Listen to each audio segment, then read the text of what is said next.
You got it. Ready? Whenever you're ready. Ready? I'll count down. Ready? 3, 2, 1, go. Action! Lord God! Something wrong, your man! What's going on, guys? Y'all already know. Dre the Bull.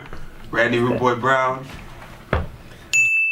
Yo, first and foremost, I don't know if you guys tuned in last time, but on the 7th, man, I went out there, had my first main event experience at Madison Square Garden, man. And just to recap, man, it was a crazy week, you know, weight cutting and doing everything, man. But, you know, funny thing is, man, like the questions people give you, like during the weight cut week, like, hey, how much you got to go? Yeah, I got 12 pounds. How you gonna lose 12 pounds in a couple days? I'm like, listen, it's a science to it. You know, I've been doing this for like 7, 8 years now. You know what I mean? And then I hate when people be like, hey, how you feel? And like the night before you weigh in, how do you feel? I feel like I'm about to die. Like death is right. I'm thirsty. You know, I'm eating ice chips. You ever heard of ice chips? You know what I mean? So people ask you some wild stuff. You know what I mean? Hey, you know, why don't you just have a bottle of water? I can't, but it's just water. Anything you put in your mouth, whether it's edible, whether it's edible or liquid, Don't turn weight. the show into that type of show. But yeah, man, yeah, weight cut week sucks, man. Don't ask if you know somebody that's fighting. Don't ask them how they feeling. Don't ask them. They feel bad. Just know they feel bad. Don't ask them nothing until a couple hours after they weigh in, where you see them with one big bottle of Pedialyte, coconut water, bananas, all of that. That's when you can be like, yo, how was it? They gonna tell you, it was, you know, it was a weight cut. Lord God! Yeah, I got something coming up, you know what I mean, in a couple weeks. You're done on chop session in order, you know what I mean? But, you know, it is what it is, so we're just getting ready doing what we do, you know what I mean? What do you think? If I was doing like the reporters, you know, they ask you the same question. So how do you feel about your opponent? Oh, well, you know, he's a tough guy. Yeah. He's a tough guy, you know. Gotcha. Thank you. You know, he's a tough guy, Yeah. you know. I'm going in there and I expect a brawl. Yeah. You know, I Touch and go, expect a brawl. Oh yeah, man, I'm coming hard. Coming hard and fast. Fight for that. Let's say y'all come hard and fast. Fight. No, but yeah, tough guy, aggressive, you know what I mean? And we'll go there and do what we do. That generic enough, you know. That's how What are your it usually thoughts? goes. Do you expect to finish or? How do you Oh, you know, expect those? everyone's tough. Everyone's tough in the UFC, you know, and every fight is like the biggest fight, you know. So I'm gonna go in there, you know, and I'm gonna try my best to get the finish. You know what I mean? I'm gonna try my best, and then you know, and give it all I got and leave it all in the octagon.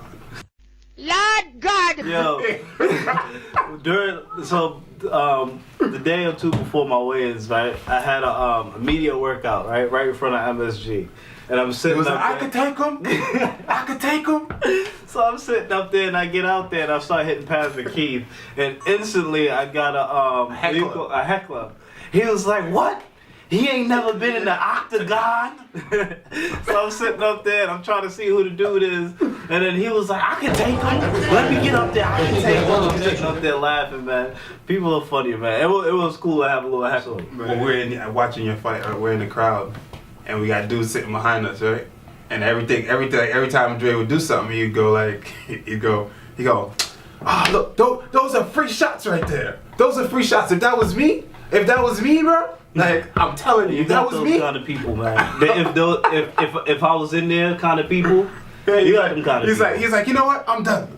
He's like, yo, I'm about to start fighting. That's it. I'm fighting people for the bag from here on out. Lord God! Well, like for the first time I went to a UFC event was Ngannou versus Stipe, and I've never been in the crowd. I'm always in the cage Crazy, man. or down there. I've never been in the It's crazy. Yo, the fans are ridiculous. The fans say some of the most outlandish type of stuff. We're just like, yo, bro.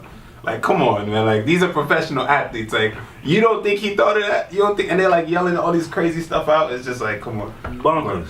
Like, I don't know, man. People are crazy, so I just leave it, chalk it up to that, where it's like to the point where it's like you just gotta try to block them out and pay. I don't pay them no mind. I just be like, oh yeah, wow, really? You think so? Damn. Yo, that's sometimes, crazy. like Andre Ward, I think he was fighting Chad Dawson, and I was watching that fight with a couple different boxers, and that fight again was as one-sided as human. It was so one-sided, it was boring to watch. Because you just knew at one point in time Dawson was gonna go down. And I'm watching and the dude like, come on, man. you gotta keep your hands up. Like, why this dude not keeping his hands up? Or you gotta do this. He needs to step around. And I'm like, Dawson's a world champ. Andre Ward is undefeated for a reason. Forever. He's undefeated forever. For his entire... For a reason. You know what I mean? Like, the dude is not that easy to just go in there and throw a punch and make a connection. Like, these dudes specializing in hitting you without being touched in return. You know what I mean? Exactly. Obviously, he don't want to get hit. Nobody goes in there like, I want to get my chin touched up as much as humanly. But nobody goes in there like that. How about the, you know what? I want to get hit first, you know, just to make it, just to know that I'm in a fight. I need to get hit first to feel that I'm in a fight. You know, to really get me going. Go ahead. You end up asleep. Or your eyes shut and you fight with one eye the rest of the fight. You know what I mean? Oh, Them or whatever. Or the one time I went to one of the Bellator events and I get in the stands, dude had on a Hensel Gracie shirt, and I was like, oh, you know, he started mentioning, you know, name dropping, and the whole fight he coaching, oh, what is this guy doing? He needs to go from this to that, and see, that's just terrible technique the whole time. And I ended up asking, I was like, hey, you know this person, you know that person? He said, yeah. It's like, you know Randy Brown? He was like, yeah, I roll with him a couple times. He's alright, you know, he's starting to come to, but he's still a puppy in the game, and yeah, I'm like, oh. I said, okay, so I happen to have an iPhone and I happen to have your number. And so I FaceTime you and I'm like, yeah, you know, here. And when he seen the phone, all of a sudden, I remember that. I didn't know what was happening, so I'm like talking to this guy. He's like, oh, what did he say? He's like, he's like, hey Randy, how you doing? Everything he might even called you Mr. Brown. He might even called you Mr. Brown. And then the worst part of it was he ended up moving his seat. Like, I didn't heckle him. I didn't crack no joke. I wasn't like that. He moved his seats completely. Him, his wife, their friends, everybody moved their seats completely. And I'm like, you did that to yourself. Zach asked them where they go, or Hassan asked them where they were going, and they was like, yeah, I was talking shit. I gotta go. Lord God! Mr. You know what? I mean, that's the baby's here. Good, man. She done been around Grandpa Keith. She done heard some words before. That Spence got up in them guts, man. He got up in them guts. Spence, boy. Yo. One round, too. We'll call him Mr. One Time. Mr. Gut Check is what we'll call that man from now on. Only person I know that be in the guts on the first day like that. I only know one person like that be in the guts on the first day. You have to be of yourself sometime, right? You have to be of yourself sometime. Oh, I got my tell you. Errol Spence took a page out your books and just applied it to boxing. I retired from that, you know what I mean? Oh, man. But, yo, Spence, man. Yo, honestly, the first time I heard about Spence, right? I'm sitting up there, and I just happened to stumble across Boxing Channel, and I just watched him put somebody to sleep with one wicked left hand. Put the man down. I'm just like, Jesus Christ. So from that night, I went ahead and I watched any fight that, like, footage where he had online, all where he was hitting the bag at the gym. Just watch everything that night. I probably didn't go to bed till like 5, 6 o'clock in the morning. Right? It was one of them kind of nights. And then the following day, like, I go in there, I'm like, Terrence at the gym, I'm like, yo, T, what do you think about the dude, Errol Spence? He was like, yo, that's a bad man right there. That dude dangerous. And then I hit you up and I asked you about it. He was like, yo, that's a bad man, right? Out the woodworks, Chris Algieri gets the call to fight Errol Spence. Damn. And I sit up there and I go to T, I was like, yo, man, that's gonna be a tough fight. Errol Spence is a bad dude, you know what I mean? And the fight came, and I went to the fight, you know what I mean? And from where we were sitting, you heard the punches. You know what I mean? Like, I'm sitting there watching the fight, and you hear pop, pop, pop. Well, put that into perspective, because we know how good Algieri is. Yeah. You know what I mean? Algieri is he's really, really good. You know what I mean? His world movement, title. Everything. And then just to see him get dismantled like that by somebody, He had dropped like 3 or 4 times before the ref stopped. I think that's the first time Chris ever been stopped too. Yeah. It was by Spence, yeah. Jeez. And I'm sitting up there and I'm like, yo, the dude is he is, his tag, the truth. That dude ain't no joke, man. Yeah. And then, last night he went out there and he did it again, and they tagged clips of Thurman. Him and Thurman going back and forth. Yeah. Thurman, people are talking about. I don't see Thurman's been ducking that work for a long time now. And that's what he said. But Thurman every once in a while will pop up and be like, yo, what's up? And Errol Spence, like, when he trash talk on social media, it's funny because he always is like, yo, just sign the contract and I'm there. Yeah. And then he'll put his little hashtag, man down.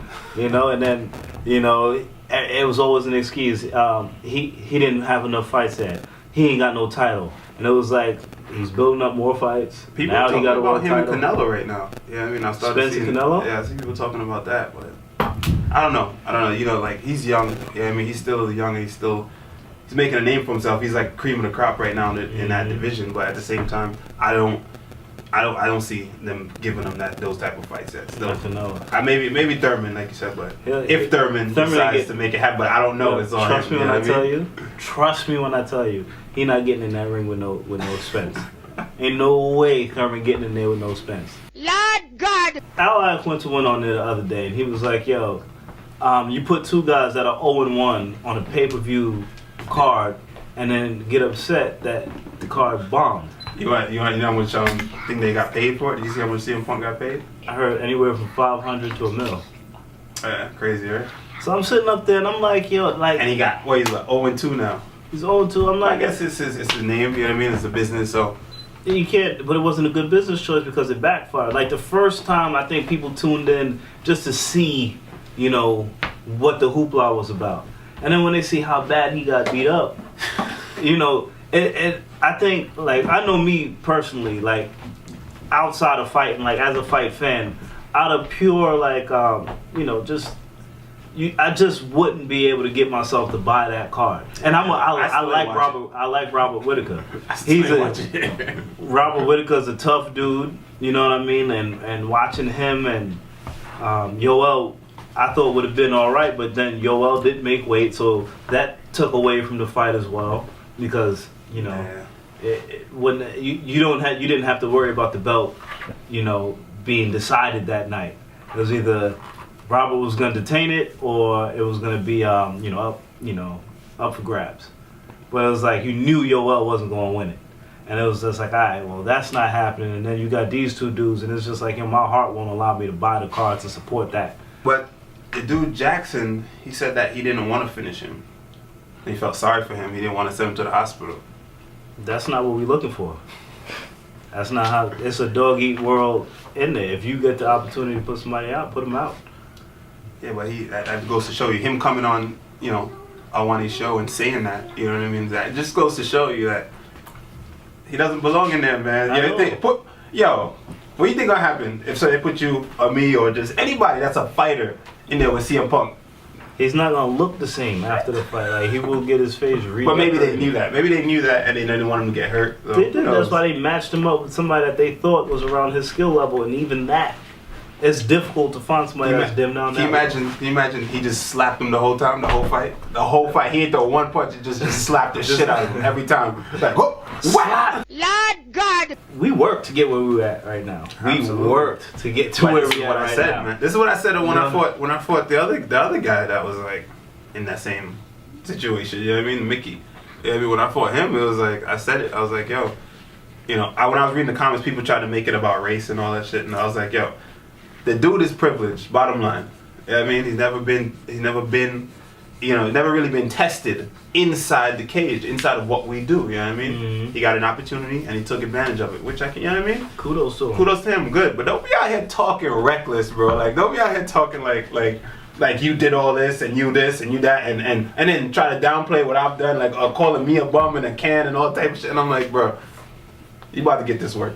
Lord God! Wow! Woo.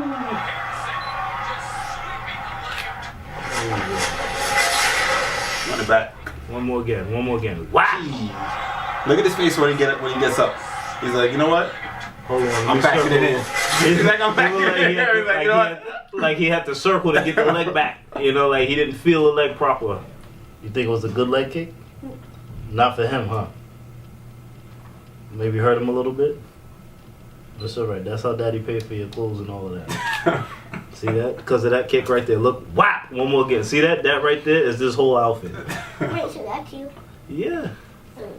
Should be, girl. Lord God! Yo, people, make sure and tune in. All right, July 14th. Let's see the boy Randy Brown, rude boy. And let's see him touch up this boy with him Price. Cause I'm gonna pay the price. Remember me tell you. Yeah, so tune in. Nassau Coliseum, July 19th. My boy, he's right up after. You know what I mean? You don't know some people that get chopped up. I don't know what do it. Be a chop session. I see the shit in there. Watch it. So yeah, tune in.